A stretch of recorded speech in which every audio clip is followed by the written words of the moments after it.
Hello, everybody. Good evening, or because it is 1:36 in the morning. Welcome to another late night talks with Joe. And for today's late night talk topic, is we're gonna dive into the old and lovable topic, nostalgic memories. So to start us off,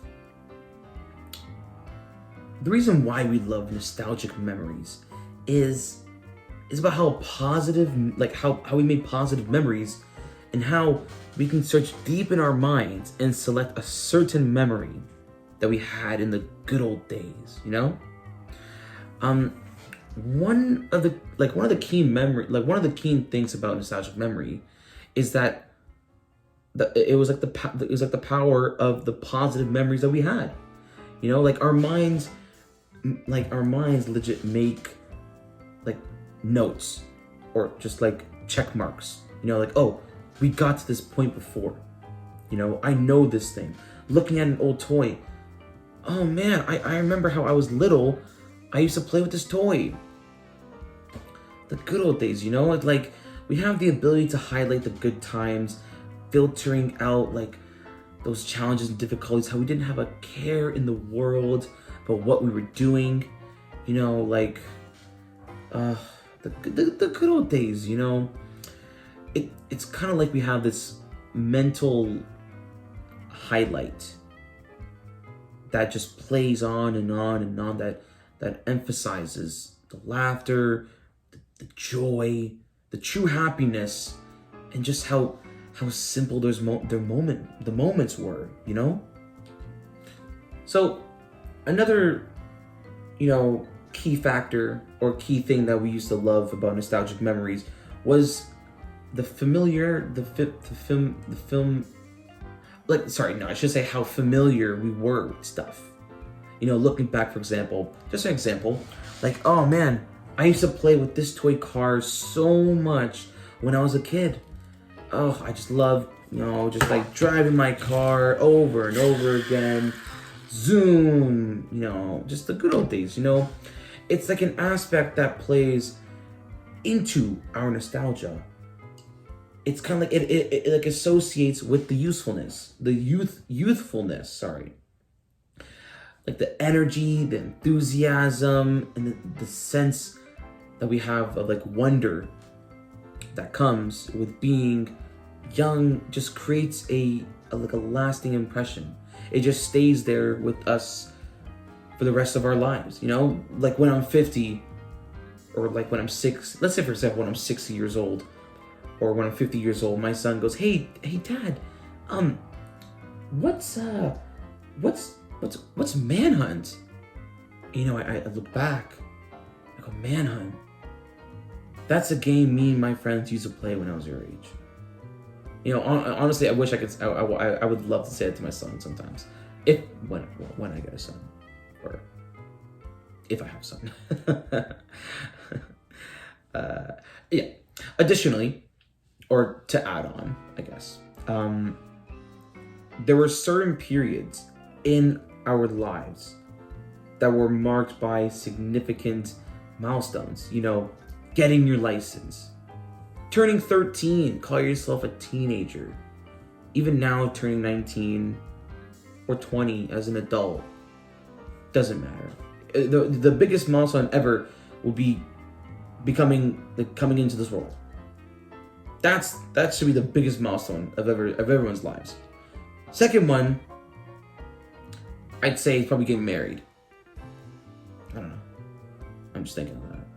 But my favorite milestone of all time was getting my first license, my G2.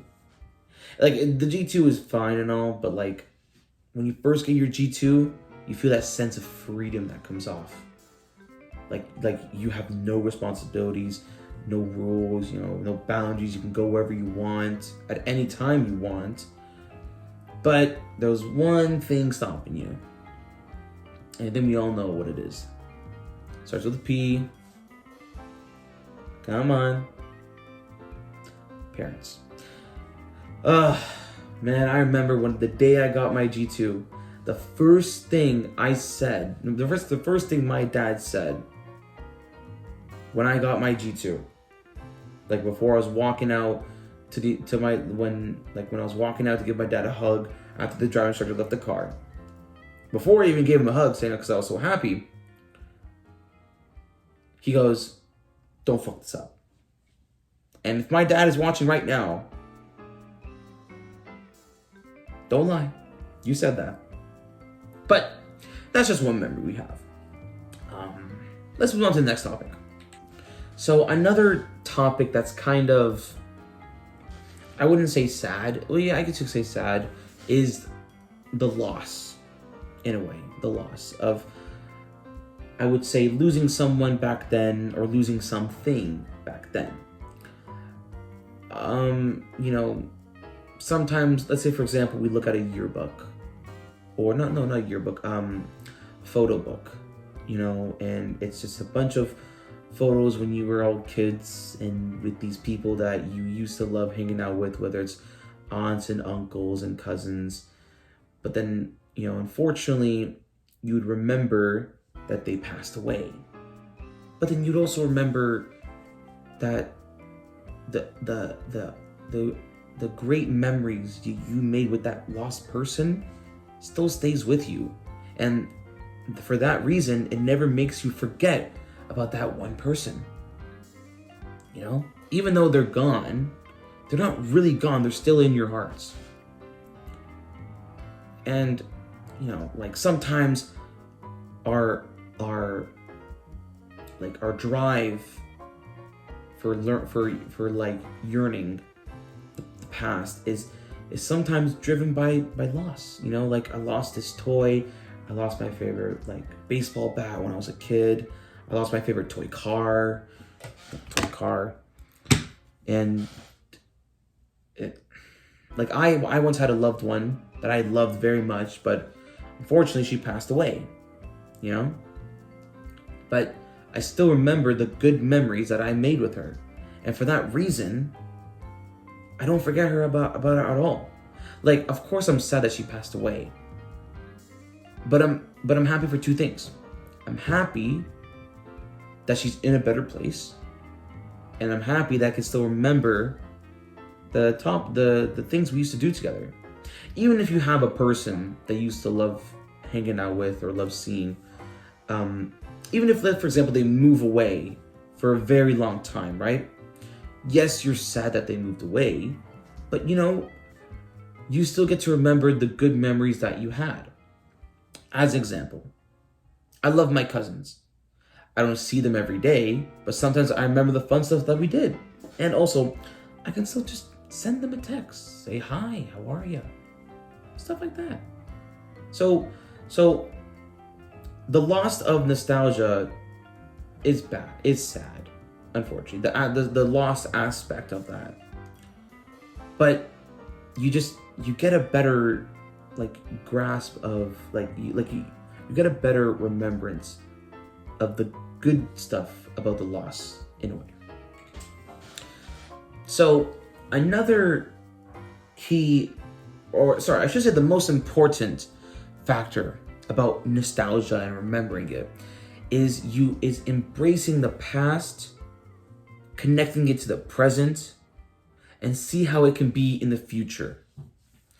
Now listen, it's always good to remember the good old days, but it's essential, it's required for us to balance the appreciation that we have for the past and balance it with the present.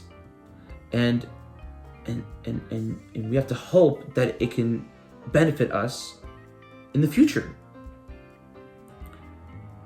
Each chapter of our lives gets more and more important.